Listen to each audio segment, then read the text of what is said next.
Hello, everyone. I am here today with one of my favorite Shakespeare scholars, Emma Smith, who is the author of This is Shakespeare, and also the more recently published Portable Magic, which is a story about books and their readers.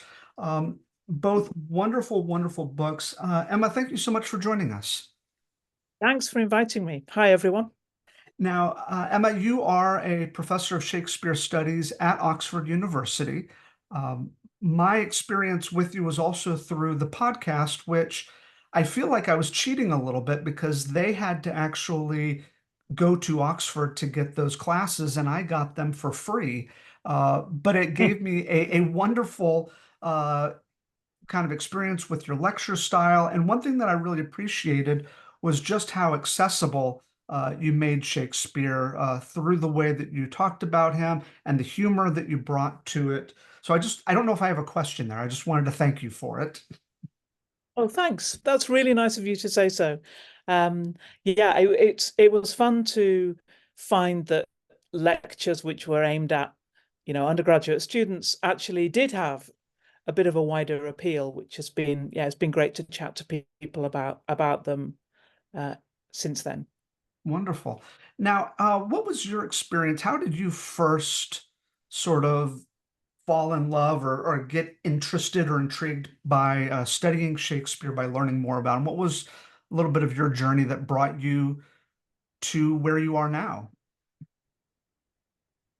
Yeah, so I've done a really standard academic progress through bachelor's degree, master's degree, doctoral degree, all in the field of English literature, gradually getting more specialized, I guess, towards the literature of the English literature of the 16th and 17th centuries, particularly drama. Earlier on, I was not so interested, I was not so committed to Shakespeare. Um, and I think what changed for me was the realization that this is a body of work which, for all kinds of historical reasons, um, is is not finished yet. It's not done. It's not a secure canon in the past that you research and you find out about, and it's kind of finite, really. It's almost a kind of living corpus. People are inspired by it, they're reinterpreting it, they're putting it on, they're adapting it, they're translating it, they're having views on it, using it in political speeches, whatever it is they're doing. And I felt that that was hugely appealing.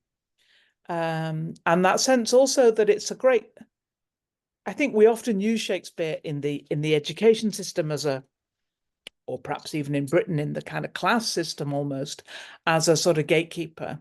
Are you good enough to do this or not? And we're all a bit hung up about that maybe. But I actually found that Shakespeare's quite a good leveler. I do some bits and pieces of work in schools, in rehearsal rooms with actors, um, chatting to book clubs or, different people with different takes on this. And they can actually find a meeting point, a kind of conversation to be had in and via Shakespeare's works. So it's kind of you to call me an expert. I kind of feel you can't be an expert, or either we all are experts. That's kind of how it goes.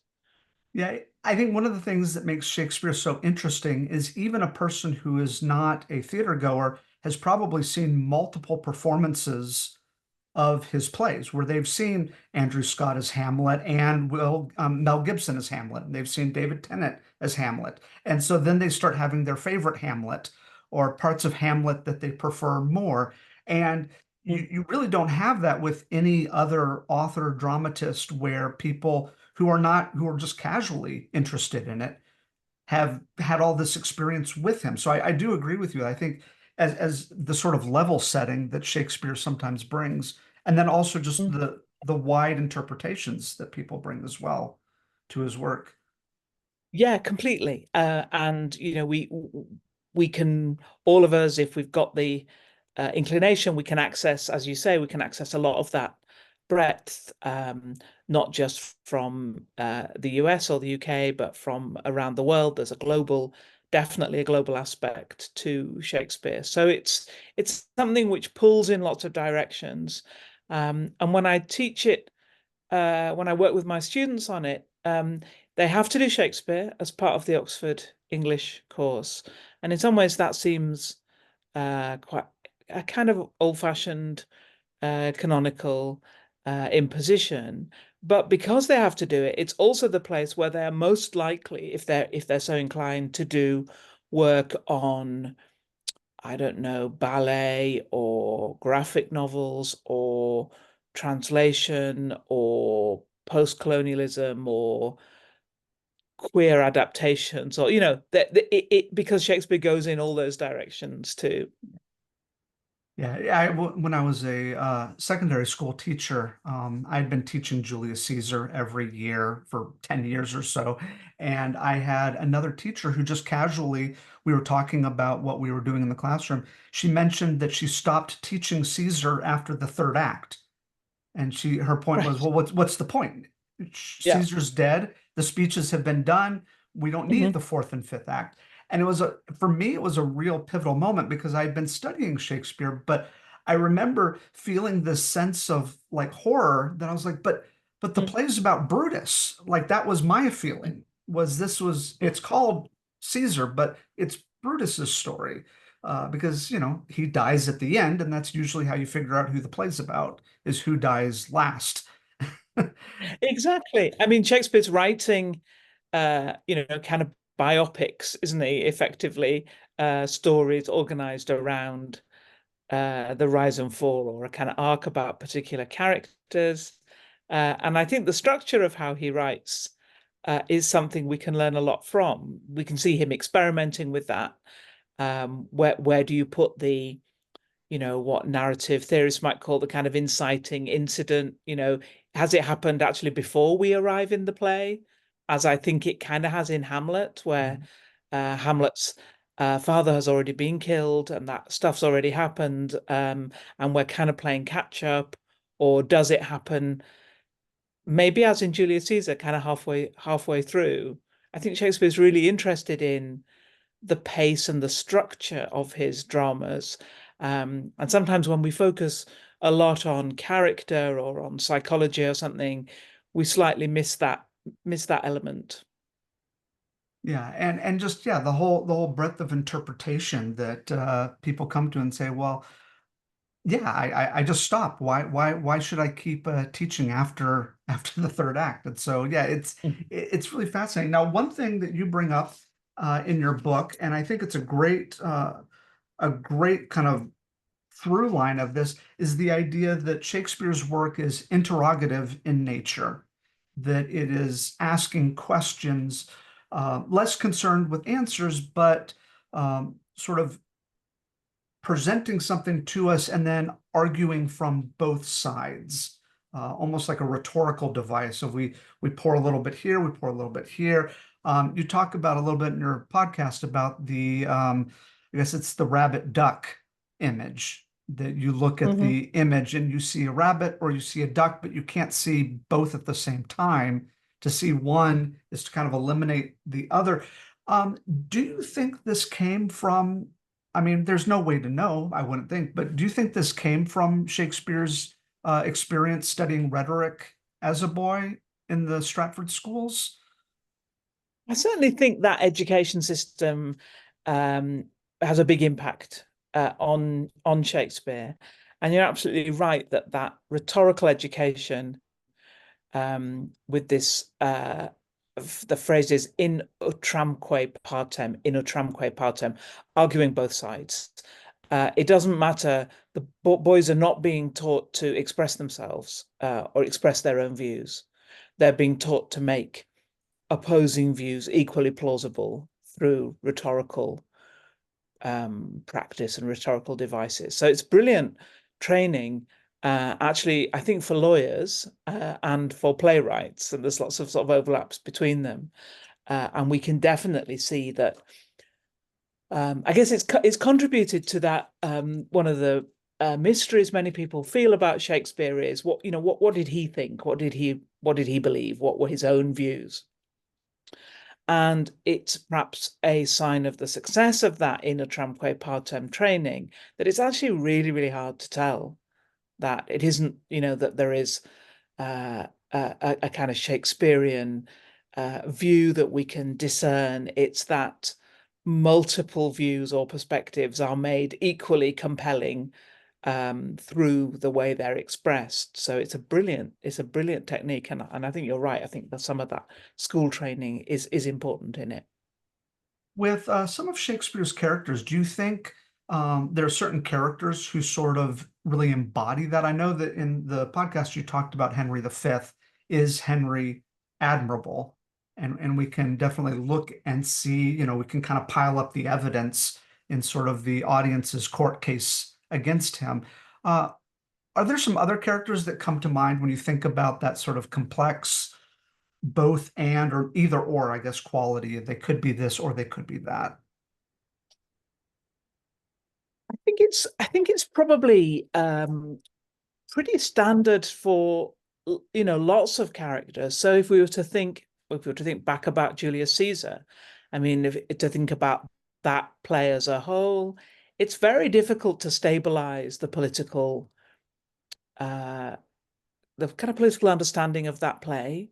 And you can see that the words that we use about it tend to try and make it clearer. So we might say the conspirators, Mhm. um, or that suggests they're not we're not quite on their side. But the whole question in Julius Caesar is, does Caesar want to be a king? Does he want to be a tyrant? And we just don't know. It's wonderfully done at the beginning. Brutus is talking with Cassius, and there's this offstage noise of a crowd cheering, and we hear that the crowd are cheering Caesar and urging him to accept the crown. But it's so pointedly, not there in front of our eyes. We don't know whether Caesar, as Brutus is told, whether he really does want the crown, but is just pretending to reject it, or whether he's horrified at this betrayal of the Republican ideal. So it feels to me as if it's a quite general um, technique in Shakespeare. I've just been preparing some slides for a high school group thinking about the Tempest, and I think Prospero is a really interesting figure.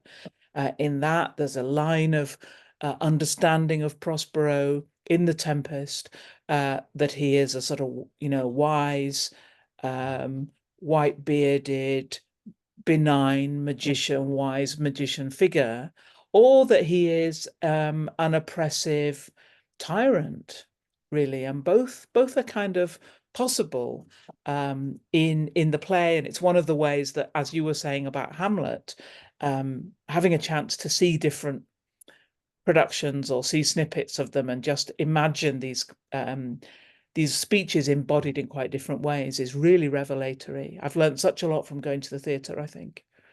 Yeah, and I guess that sort of arguing from both sides really does force an actor to sort of choose a side or choose our director to kind of pick which direction are we going to go with this. When we talk about Catherine in Taming of the Shrew, was she tamed? That really kind of depends on how it is performed. Yeah. Yeah, and I think you pick out something really interesting there. So I think when reading, when um sort of weighing up, when studying, when enjoying the sort of multiplicity of possible meanings, not settling on one or the other is great. And that's what we're all about. I think I've had the privilege of working a bit with actors in rehearsal rooms, and I've come to see that that's completely unhelpful for them. They have to know why their character is saying a particular thing at a particular time, and they cannot deliver it by saying, well, they could be saying this or they could be saying that. That they might feel that it could be interpreted by the hearers in one way or another, but the actual, the speech act has to have meaning and intention behind it. So there's a limit maybe to the sense that all these interpretations are up for grabs. But it's one of the ways that reading Shakespeare I think it encourages us, maybe even demands that we keep those different possibilities alive in as much as we can, um, because we don't have to choose in that way that performance does. Yeah. Well, and even I think as you take young kids when they first experience Romeo and Juliet, no one has to guide the discussion afterwards. They almost always want to talk about, well, did Romeo and Juliet really love each other? Um, Mhm. that becomes the discussion. Were they just young and impulsive? Was Juliet just rebelling? Was Romeo rebounding from Rosalind? You know, all of it happens so Mhm. quickly. And the teacher in me says, but yes, that's the point, is it does happen quickly. And this sort Mm. of rush of everything moving so fast, you go, so let's talk about that more. And as this is one thing I think you may have mentioned in your book, it may have been in a lecture, but you know, we're sometimes faced with, was Shakespeare great, or is he great because he's Shakespeare? Have we sort of canonized, you know, you think about 400 years of performances, that's a lot of material that an actor can pull from, not just the words themselves, but they look at, okay, how did Laurence Olivier handle this character? How did, you know, someone else take it? And they can work with that. And I've gotten to a point, and I don't know quite where you stand on this, but I've gotten to a point where I say, I don't know if it matters. Shakespeare is what Shakespeare is now. And were there greater playwrights that were contemporaries of Shakespeare? I don't know if that's a question that necessarily needs answering.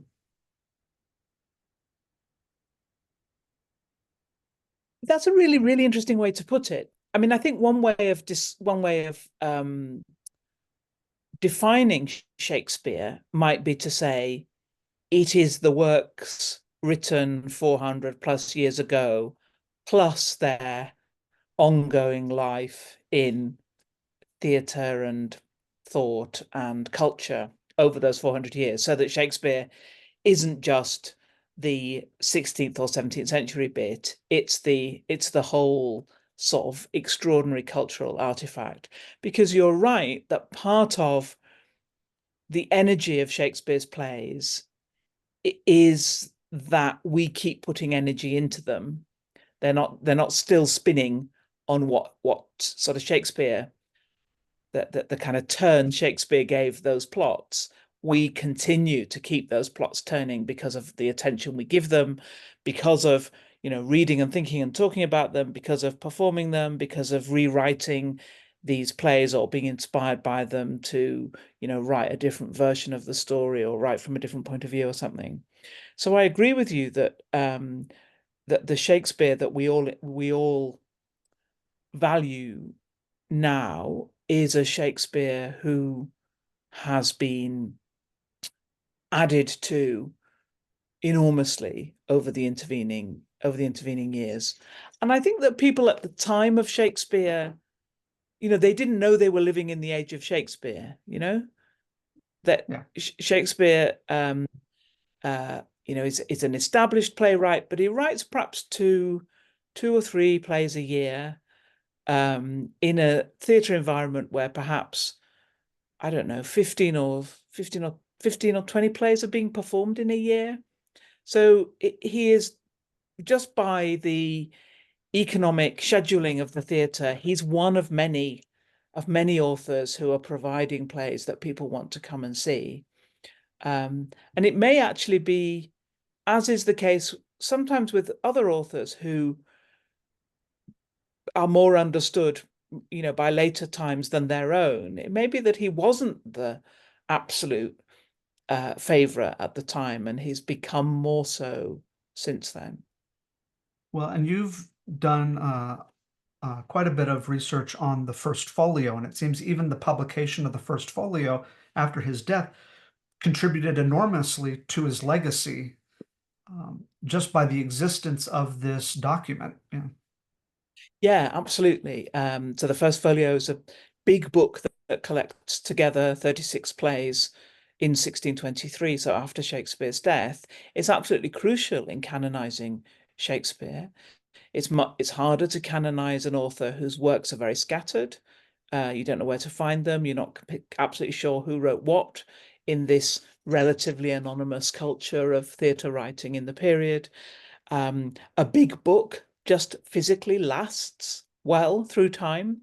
You know, plays were originally published, if they were published at all, in these small pamphlets. These are very fragile, vulnerable to, you know, accident and destruction over time, whereas you know, a big weighty book, we all know that, don't we, that we may well have lost a little brochure of something, you know, more ephemeral, but there's probably some great big art book or something that we hardly ever look at that's as pristine as it ever was on our bookshelves. So there's something physically about what's the format in which works come down to us, and there's a physical aspect to that as well. So yeah, the first folio is a really crucial moment when actually, for many authors then and now, the period sort of immediately after their death is probably quite a vulnerable one for their reputation.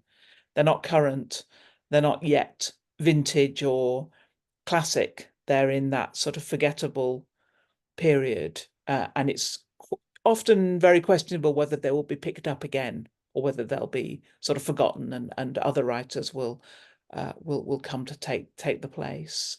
Yeah, so it's a fascinating way in which the literary value and the literary quality of the works interacts with a physical presence and a sort of material value that, and together they preserve, you know, they're both working to preserve these works for future ages.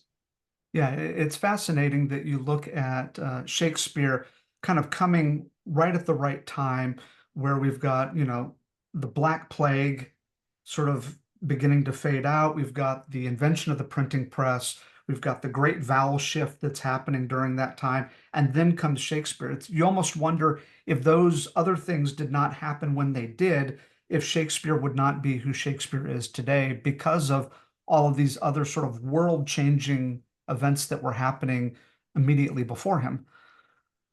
Yeah, that's so interesting. And I think one is the development of English as a language. You know, English is a pokey, small scale, you know, isolated language in the 16th century. If you want to write for a large audience, you would write in Latin, and you would have the sort of pan-European learned audience. So the status of English is very, very low as a language for poetry, and its resources are quite limited too. It's not a language which is enormously flexible, or that has lots of synonyms and richness and sort of depth, and that changes.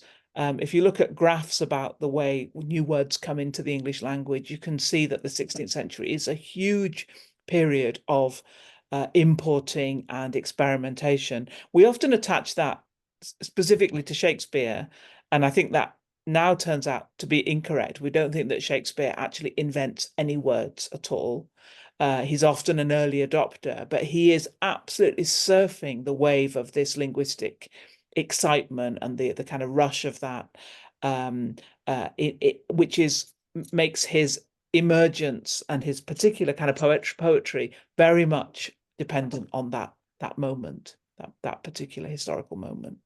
Yeah, I remember when I was first learning about Shakespeare and they talked about all the words that he had invented. I even remember as a kid being very skeptical of that idea because I just couldn't imagine any commercial author, playwright wanting to dump strange and unheard words at their audience, or even ideas that Shakespeare, yeah, That's absolutely. Such a good point. I think when we see Shakespeare using an unfamiliar word, it's usually either, I think, to distinguish the moment as somehow out of the ordinary.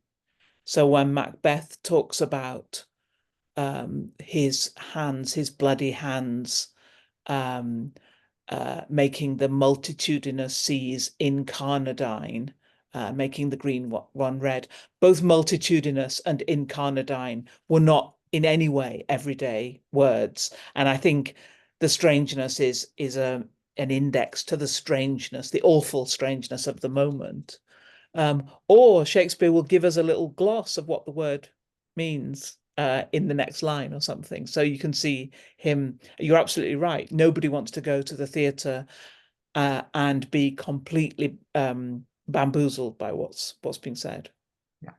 Well, and even for modern audiences, I find that for people who are resistant to Shakespeare, they actually find that as they're sitting through a play, there comes a moment, maybe it's in the beginning of the second act, maybe it's in the first act, but there does come a moment where the language kind of locks in for them and Yeah, they find themselves really pulled into it, not realizing that, oh, I'm getting all of this, like I'm understanding it. yeah, Even if I don't get that word, it all makes sense to me now. yeah. We don't need to get every word. We need to get, and that's it. I think if you're in the theatre and you feel you can't follow what's going on, you really should blame the actors. That's their job. Their job Mhm. is to make it intelligible to you. And I think, going back to what we were saying a few minutes ago, we often sort of blame ourselves and think we're not clever enough to understand this.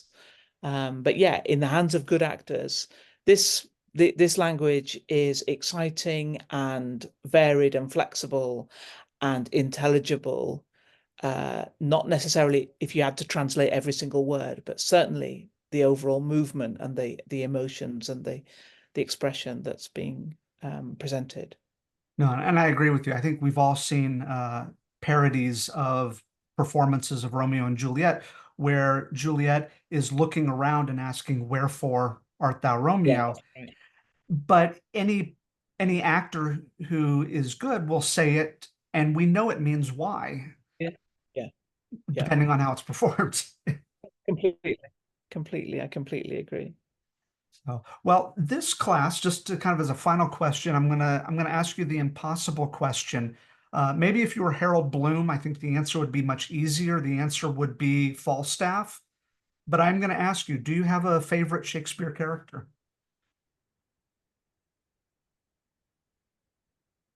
I don't think I do. And that's because um, for me, I don't think uh, I I would slightly resist the idea that Shakespeare is brilliant at character. Um, I think it's what we often say about him, and it was one of the ways to excuse Shakespeare from not being very structurally classical or all seeming to be very learned, to say what he understands is the human heart. He understands as a poet of nature and of human nature. I'm not sure I completely I don't think that the unit, there are lots of different units, aren't there, to enjoy in Shakespeare, and one unit is character. I'm not sure it's necessarily my favorite one, but I really enjoy seeing how big characters get inhabited by different actors. I've seen this year a lot of Macbeths, and I've been interested in what does an actor do to make Macbeth? What does an actor do to make Lady Macbeth into a person? And how does that work? So maybe I would go with. I don't think Lady Macbeth is my favorite character, but I think she would be an interesting example of how attitudes and how attitudes have changed in the theatre about what how much sympathy there is for her, where that might be generated, and so on. Yeah, I think you're right. I mean, do I love a certain character or do I love the way a certain actor portrays that character? Like, if you were to ask me about a year ago who my favorite character is, I might say Richard II, but that's also because I had just watched The Hollow Crown and Ben Crenshaw had done such a wonderful job with Mm. Richard II that I'm like, oh, well, that's my favorite character. But if you were to ask me this year, I might lean towards another character just because of the performance kind of woke something up in me that I didn't see before. Yeah, and it's interesting to think where comedies fit into that, because character tends to be um I think we tend to assume that character gets more explored in tragedy, and that maybe the question of tragedy is a probing into character, um, and into character as the source for what is happening, the ultimate source of plot. But comedies make, for interesting characters who express themselves in dialogue. I mean, comedies are much more social and sociable and have an idea that characters are not primarily highly individualized and increasingly lonely or misunderstood figures, but they're actually people operating like most of us in relationship to others. So there, in a way, your favorite character would almost be a group or a pair or a kind of scene. It would be a conversation rather than an individual.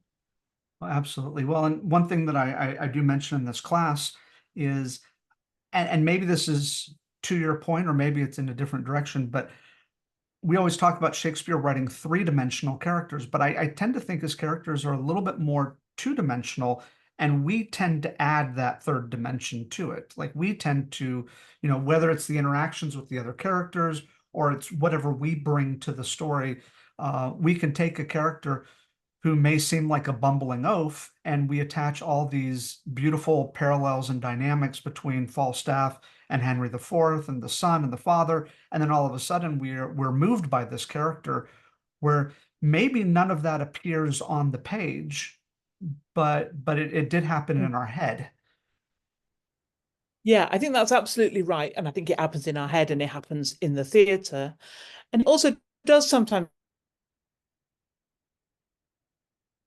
happen on a silly character. I've been thinking quite a lot about Twelfth Night, and there's a silly character called Andrew Aguecheek. And Andrew Aguecheek's purpose in the play is really to be a silly twit. He's not bad, he's not malign, but the joke's always on him. He thinks he knows stuff he doesn't know, and he, uh, thinks he has a chance with the main female character, and he has no chance at all. Thinks he is a great friend to a man who really just wants his money. So he's just a bit of a sap, really. But then he has this extraordinary line, which is often quoted, where in response to his friend Toby saying that a woman adores him, Andrew says, "I was adored once too." I was adored once too, and there's nothing more about it. We never know who it was who adored him, but it opens a door into a backstory or into an emotional dimension, perhaps a third dimension, that is unnecessary in a way for the play, but is quite a characteristic Shakespeare technique. I love it when we see the old men at the Capulet ball in Romeo and Juliet, and they're looking at everybody and saying, "Who's that? Who's that young man?" And they say,